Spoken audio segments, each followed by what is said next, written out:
Guys, welcome to my channel. Our channel, Marquez Family Vlog. Ngayong araw na ito ang ating lulutuin ay laham mandi rice or mutton mandi rice.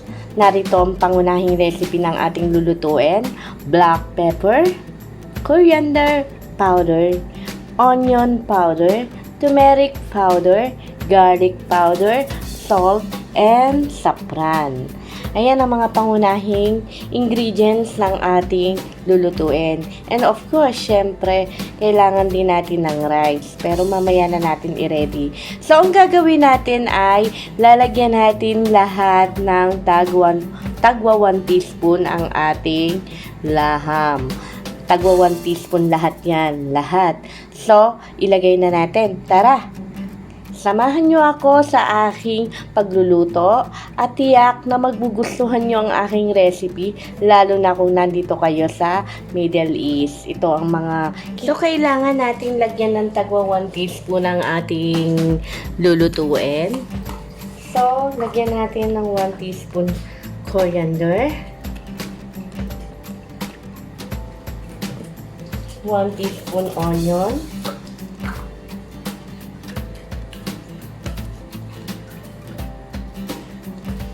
1 teaspoon garlic,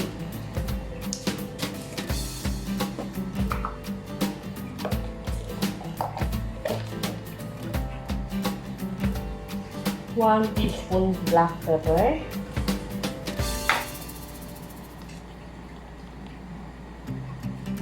1 teaspoon turmeric powder,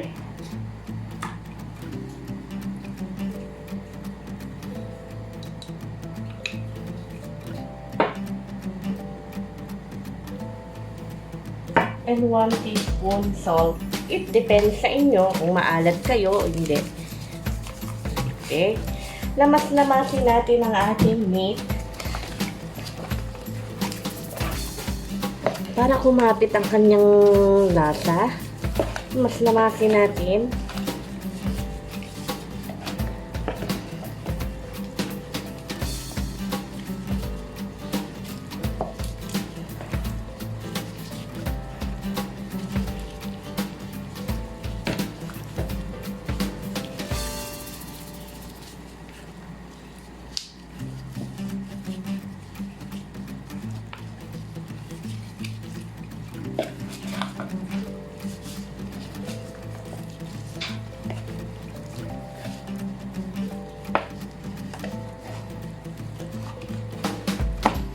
Para kumapit lang yung lasa niya. Then, i-leave it natin siya ng 1 hour.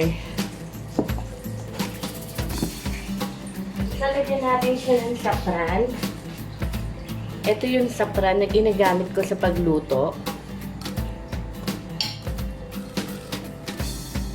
1 pinch lang.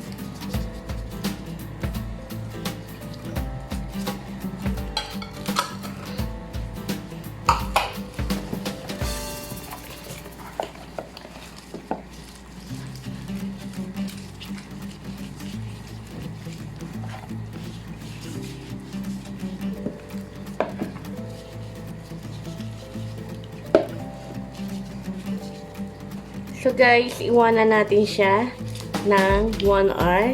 Then tsaka natin lutuin sa oven na may bigas.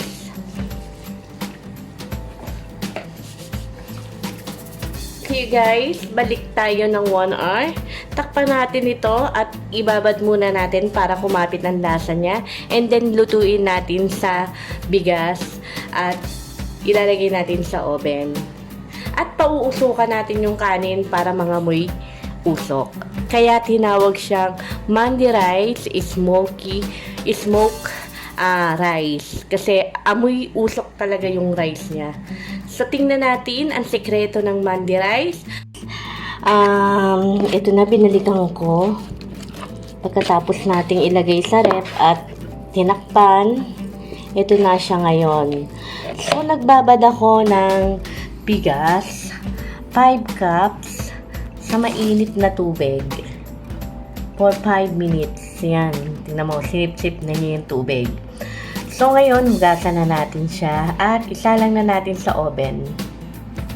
Ayan guys, sasalang na natin sa oven yung ating kanin, ang ating bigas. Pinainit ko na yung ating oven. Salang na natin yung ating kanin, bigas. Ginabad ko siya sa mainit na tubig. Bell pepper.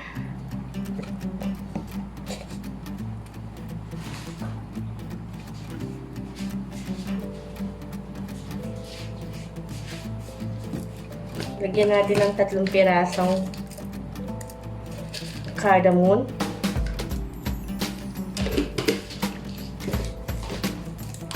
Asin.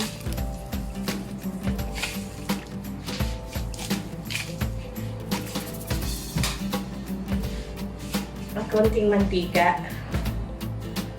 Konting mantika.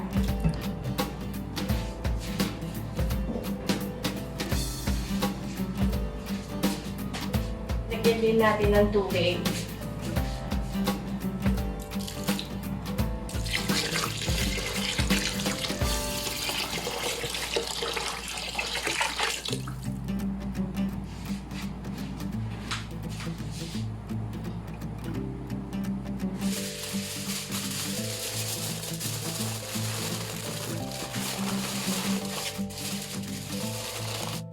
Nilagyan ko ng aluminum foil.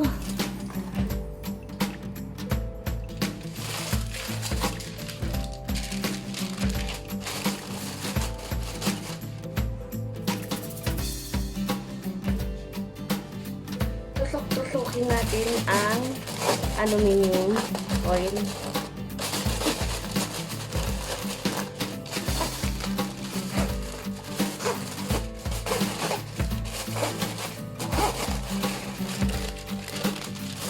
Para maluto agad. Ilagay na natin na ang ating karne.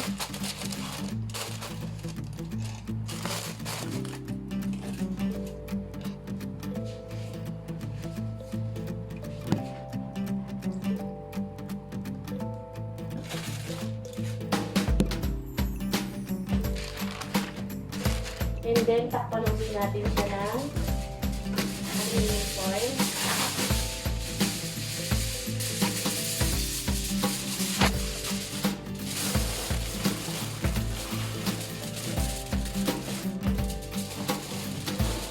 So, hindi natin siya iluluto sa kalan.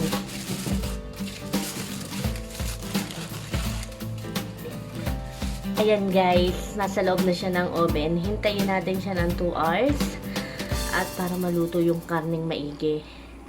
So guys, balikan natin siya ng 2 hours. Kung okay na. So, buksan natin yung taas para maluto kaagad yung laham natin. Buksan natin ng konti, tapos ibalik na lang natin uli. Ayan. Buksan natin yung takip para mag-brown naman yung nasa ibabaw. Ng uling na maliit, kailangan pulang-pula siya. Then, lalagay ako ng mantika dito kasi ilalagay ko dyan yung uling. Then, yung uling, ipapasok ko dyan sa loob and then ilalagay ko sa kaserola para mangamoy uling siya.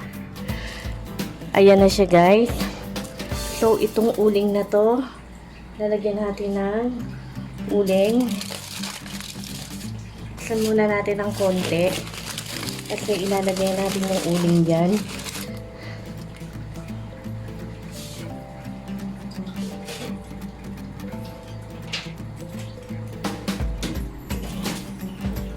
Ito guys.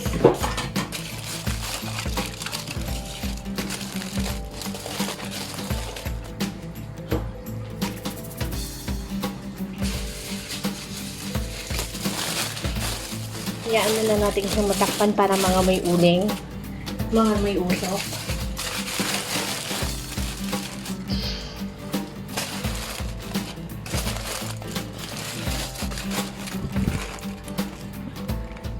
Kaya siya naging smoke rice and chicken dahil linagyan natin siya ng usok. Yan guys, pwede na natin siyang isalin sa malaking plato at iserve na natin. Yan siya. Ito na yung ating manggiray.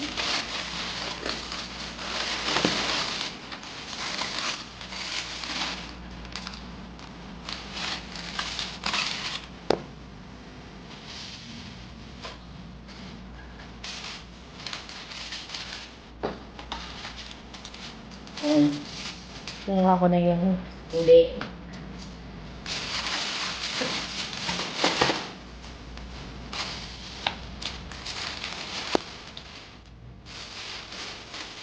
Guys, ayan lang ang ating mandiray. Ganyan lang ang pagkakagawa ng mandiray. Huh?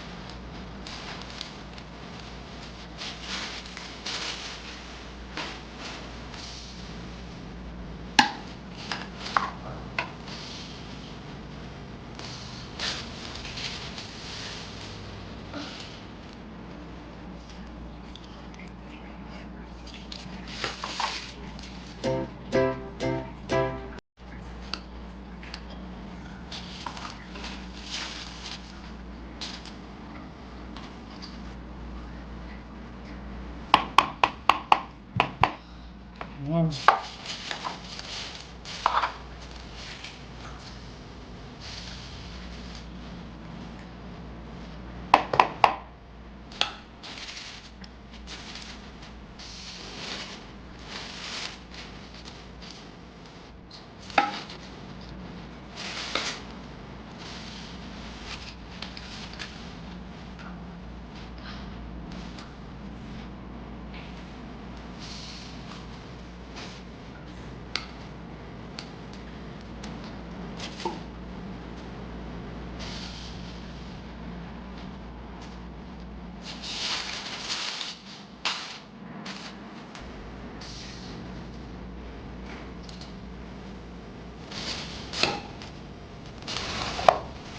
Yan na ang mandi rice.